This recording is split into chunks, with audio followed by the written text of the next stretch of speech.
اگر آپ کو اپنی نسلوں کو عزت کی زندگی دینی ہے تو آپ کو پھل نہیں کھانا ہے، قربانی دینی پڑے گی۔ السلام علیکم دوستو، آج دلی سے جمعیت کے سب سے بڑے مولانا محمود مدنی نے صاف طور سے اعلان کیا ہے کہ پورے ملک میں نفرت پھیل چکی ہے اور پورا ملک نفرت سے بھر چکا ہے۔ صاف طور سے مولانا نے اعلان کیا ہے کہ ملک نفرت سے بھر چکا ہے، اور صاف طور سے مولانا نے یہ بھی اعلان کیا ہے جمعیت کے پلیٹ فارم سے، کہ صاف طور سے اعلان کر دیا کہ موب لنچنگ پورے ملک میں ہو رہی ہے اور بہت ہو چکی ہے۔ اب موب لنچنگ کے لیے ہمیں پورے طور پر اور پوری طاقت سے ہم سب کو کھڑا ہونا ہوگا۔ مولانا نے یہ بھی صاف طور سے اعلان اور صاف بات کر دی کہ ہم سب کو کھڑا ہونا ہوگا۔ لیکن میں یہ کہنا چاہتا ہوں کہ حضرت مولانا، آپ لوگ اور پوری جمعیت اور پورے جو مسلمانوں کے رہبر اور رہنما ہیں، کیا ان کو یہ بات ابھی پتہ چلی ہے کہ موب لنچنگ جو ہو رہی ہے، مسلمانوں کو نہتے اور غریب مسلمانوں کو جو مارا جا رہا ہے، کہیں پر بھی مار دیا جاتا ہے، ان کو کاٹ دیا جاتا ہے، قتل شہید کر دیا جاتا ہے، کیا یہ بات جمعیت کو اور جو رہنما ہے مسلمانوں کی یہ بات ابھی معلوم ہوئی ہے؟ اب سے پہلے موب لنچنگ نہیں ہوئی؟ کیا ابھی موب لنچنگ بڑھنی شروع ہوئی ہے؟ پہلے سے ہی موب لنچنگ ہوتی آ رہی ہے۔ دوستو، میں چاہوں گا کہ آپ خود مولانا کا یہ پورا بیان اور پوری ویڈیو زیادہ سے زیادہ سننے کی کوشش کریں اور شیئر بھی کریں۔ آئیے سنیے۔ زیادہ بچہ پیدا کرنے والے، گھسپیٹیا، فلاں فلاں فلاں فلاں، یہ ساری باتیں کہنے لگیں گے ایک خاص کمیونٹی کو، صرف شارٹ ٹرم الیکٹورل بینیفٹ کے لیے،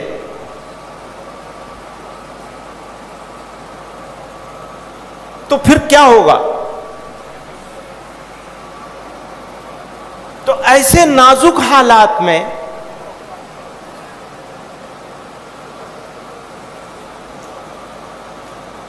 ملت کے سرکردہ، فکر رکھنے والے، سوچنے والے، ملک اور ملت کے بارے میں قلیل مدتی اور طویل مدتی پالیسی بنانے کی کوشش کرنے والے، ان لوگوں کے وارث اور جانشین جمع ہوئے ہیں جنہوں نے اس ملک کو آزاد کرایا، اور جمع ہو رہے ہیں تو دل میں یہ احساس ہے کہ یہ قدم قدم پہ جو گرد ہے، یہ قدم قدم پہ جو گرد ہے، یہ روش روش جو غبار ہے، یہ خصوصیت جو خزاں کی تھی، اب اس کا نام بہار ہے۔ نہ کروں وفا تو میں کیا کروں؟ ہمارے پاس تو آپشن ہی نہیں ہے نا۔ آپ لوگوں نے منع کر دیا یہ مت کرنا، یہ کرو گے تو غیر اسلامی عمل ہوگا تمہارا۔ نہ کروں وفا تو میں کیا کروں؟ میرے پاس تو آپشن نہیں چھوڑا نا۔ نہ کروں وفا تو میں کیا کروں کہ وفا تو میرا شعار ہے۔ نہ کروں وفا تو میں کیا کروں کہ وفا تو میرا شعار ہے۔ وہی پھول مجھ کو پسند ہے جو چمن کی آنکھ کا خار ہے۔ وہی پھول مجھ کو پسند ہے، یعنی میرا اسلام وہ چمن کی آنکھ میں خار بن گیا تو میں کیا کروں، پر میرا پھول تو وہی ہے۔ بزرگان محترم، یہ کچھ الفاظ ہیں، اظہار کے طریقے الگ الگ ہوتے ہیں۔ میں نے کچھ دوسری طریقے سے اظہار کیا ہے، لیکن یہ سب آپ لوگوں کے جذبات ہیں اور صرف آپ کے نہیں، اور صرف ملت اسلامیہ ہند کے نہیں، بلکہ یہ ملک دوست اکثریت کا خیال ہے یہ. ہمارے حضرت فرمایا کرتے تھے یہ ملک اقلیتوں کی اکثریت کا ملک ہے. یہ ملک اقلیتوں کی اکثریت کا ملک ہے, مائنورٹیز کی میجورٹی کا ملک ہے.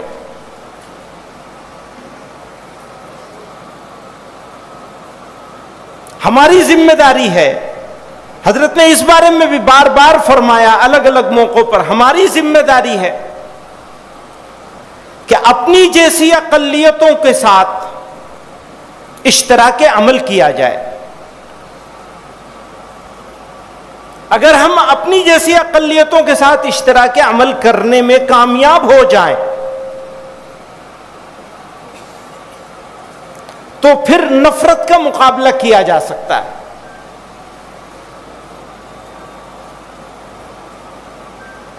ورنہ نفرت کا جواب اگر نفرت سے دیا جائے گا تو نفرت کو فائدہ ہو جائے گا. نفرت کا جواب نفرت سے نہیں دیا جا سکتا, آگ کو آگ سے نہیں بجھایا جا سکتا. میں یہ بھی کہتا ہوں, آج صبح بھی ساتھیوں سے عرض کر رہا تھا, اور یہ کیونکہ ذمہ دار لوگوں کا مجمع ہے, یہاں پبلک میٹنگ نہیں ہے یہ, تو اگر میری کسی بات کو کریکٹ کرنا چاہیں تو آپ لوگوں کو اختیار ہوگا, آپ میری بات کی تصحیح کر سکتے ہیں. اور اس خیال کے ساتھ میں یہ بات پیش کرتا ہوں کہ ہو سکتا ہے میں غلط ہوں, لیکن ہم خیال برادران وطن کے ساتھ سنجیدہ ملک کے اس بارے میں فکر کرنے والے برادران وطن وہ ہندوؤں میں بھی ہیں, سکھوں میں بھی ہیں, اور دوسری اقوام میں سب جگہ موجود ہیں. ان کے ساتھ ان معاملات پہ جن کے بارے میں غلط فہمی ہے, اسلام کے بارے میں, مسلمانوں کے بارے میں, عبادت گاہوں کے بارے میں, عبادتوں کے طریقے کے بارے میں گفتگو ہونی چاہیے. جو اختلاف رکھتے ہیں ان کے ساتھ بھی گفتگو ہونی چاہیے, چونکہ جو اتفاق رکھتا ہے اس سے تو کوئی گفتگو نہیں ہو سکتی. بہت سارے اتفاق رکھنے والے ایسے ہیں جو بہت سارے ایشوز پر ہمارے ساتھ اختلاف بھی رکھتے ہیں. کچھ چیزوں میں اتفاق رکھتے ہیں, کچھ چیزوں میں اختلاف رکھتے ہیں, ان سے بھی گفتگو ہونی چاہیے. کچھ لوگ ایسے ہیں جو ہمیں جانتے ہی نہیں, بہرحال گفتگو ہونی چاہیے, کیونکہ اگر گفتگو ہوگی تو نفرت کا مقابلہ کرنا آسان ہو جائے گا. یہ میری درخواست ہے.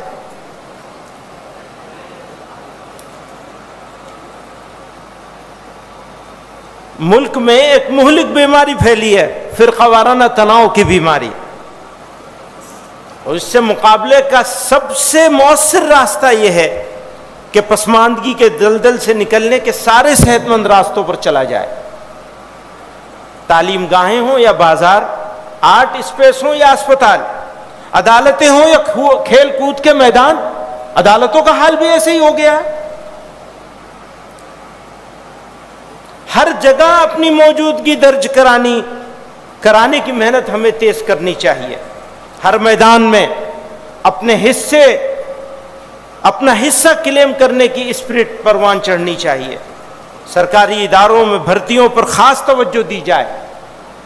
اگر ہم کاروبار کی طرف توجہ دیں گے تو اسی کے ساتھ ساتھ ہم کو سرکاری بھرتیوں میں اس پہ توجہ دینی چاہیے, قابلیت پیدا کرنی چاہیے.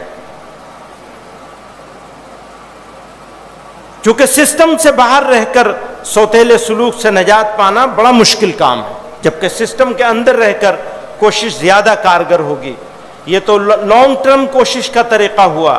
شارٹ ٹرم میں اس سے نمٹنے کی گفتگو آگے کے لیے اٹھا کر رکھتے ہیں کہ شارٹ ٹرم میں کیسے نمٹا جائے گا. ایک اہم بات جس کی طرف توجہ دلانا چاہتا ہوں اپنے نوجوانوں کو، ایک بات اور بھی ہو رہی ہے، وہ یہ ہو رہی ہے کہ لوگوں کو یہ سمجھانے کی کوشش ہو رہی ہے کہ غلطی ہو گئی، بڑوں سے غلطی ہو گئی. میں نے اپنے ساتھیوں سے کہا تھا ہم نے ایک پاور پوائنٹ پریزنٹیشن بنا رکھا ہے، موقع ہوگا تو شام کو اس کو پیش کروں گا میں انشاءاللہ، کہ ہمارے اس ملک میں رہنا ہمارا کیوں صحیح تھا اور کیوں صحیح ہے اس ملک میں رہنا. ہمارا ملک ہے یہ. اس بات کو ہم لوگ بار بار کہتے ہیں. زندہ قومیں حالات سے گھبراتی نہیں ہیں. حالات سے گھبرانے والے لوگ وہ ہوتے ہیں جو مردہ ہوتے ہیں. حالات سے گھبرا جانا مردہ قوموں کی علامت ہے اور پہچان ہے. اور حالات تو آتے ہیں، آگے بھی آتے رہیں گے. کسی خوش فہمی میں مت رہیے. اگر ہم مسلمان ہیں تو ہر زمانے میں ہمارا امتحان ہوگا. کبھی آسانی کے ذریعے امتحان ہوگا، کبھی تنگی کے ذریعے، فراخی کے ذریعے امتحان ہوگا، کبھی تنگی کے ذریعے سے ہوگا. میں مسلمان نوجوانوں سے کہنا چاہتا ہوں، آپ کے سچے جذبات کو مفاد پرست منافع خور تنظیمیں ہائی جیک کرنے کی کوشش کر سکتی ہیں. مقصد یہ ہوتا ہے کہ پوری قوم کے سروں پر نا امیدی اور مایوسی کا شامیانہ تان دیا جائے. یاد رکھیں، بھروسہ مومن کا سب سے بڑا ہتھیار ہے. اللہ کی کبریائی پر بھروسہ، بھروسہ کہ میرا مولا میری شہرک سے زیادہ قریب ہے، بھروسہ کہ وہ میرے یقین کی لاج رکھے گا. میرے نوجوان دوستو، میری قوم کے روشن مستقبل کے معماروں، میں اپنے نوجوان دوستوں سے کہتا ہوں، آپ کو جھانسے میں نہیں آنا ہے. راتوں رات دولت مند بنا دینے والی اسکیموں سے بھی ہوشیار رہنا ہے. راتوں رات انقلاب برپا کر دینے والے نعروں سے بھی ہوشیار رہنا ہے. خدا کی سنت پر یقین رکھنا ہے. اس دنیا کے لیے خدا کی سنت یہی ہے اور یہی رہے گی کہ سونے والا کھائے گا اور جاگنے والا پائے گا. سوئے رہیں گے تو سوتے رہ جائیں گے. مطمئن ہو جائیے کہ بہتر ہو گئے حالات تو سو جائیں گے. ابھی تو لوگ بہت خوش ہیں، بہتر ہو گئے حالات. حالات تو بہتر ہوں گے تب جب ہم اور آپ جاگیں گے، محنت کریں گے، قربانی دیں گے، اپنے وقت کی قربانی دیں گے. ہمارے کل مولانا صدیق اللہ چودھری صاحب کہہ رہے تھے تم نے کام کرنا چھوڑ دیا. ہاں، وہ تم نے اپنے باپ کا راستہ چھوڑ دیا. صحیح بات ہے، ہم نے یہی ایک راستہ تھوڑی سارے راستے چھوڑے ہوئے ہیں. ہم تو واقعتاً نااہل ہیں، اور میں یہ زبانی جوا خرچ نہیں ہے کہ میں تواضعاً کہہ رہا ہوں. یہ تو زبردستی ہے بٹھا دیا گیا، ورنہ کہاں، اس قابل تو ہے نہیں. ہاتھ پہ ہاتھ دھر کے بیٹھنے والا محروم رہے گا، لگن کے ساتھ قدم اٹھانے والا منزل پر موج منائے گا. قوم کی ترقی میں یاد رکھیے گا، قوم کی ترقی میں نسل، 2 نسل، 3 نسل کی محنتیں کھپا دینا انسانی تاریخ میں بالکل عام بات ہے. کوئی شارٹ ٹرم نہیں ہے، کوئی قلیل مدتی نہیں ہے. اگر آپ کو اپنی نسلوں کو عزت کی زندگی دینی ہے تو آپ کو پھل نہیں کھانا ہے، قربانی دینی پڑے گی. کسی نے کہا تھا بھیا اگر تمہیں کھانا ہے تو گیہوں بو لینا، چاول بو لینا، اور اگر تمہیں اپنی تیسری نسل کو کھلانا ہے تو زیتون کا درخت لگا دینا.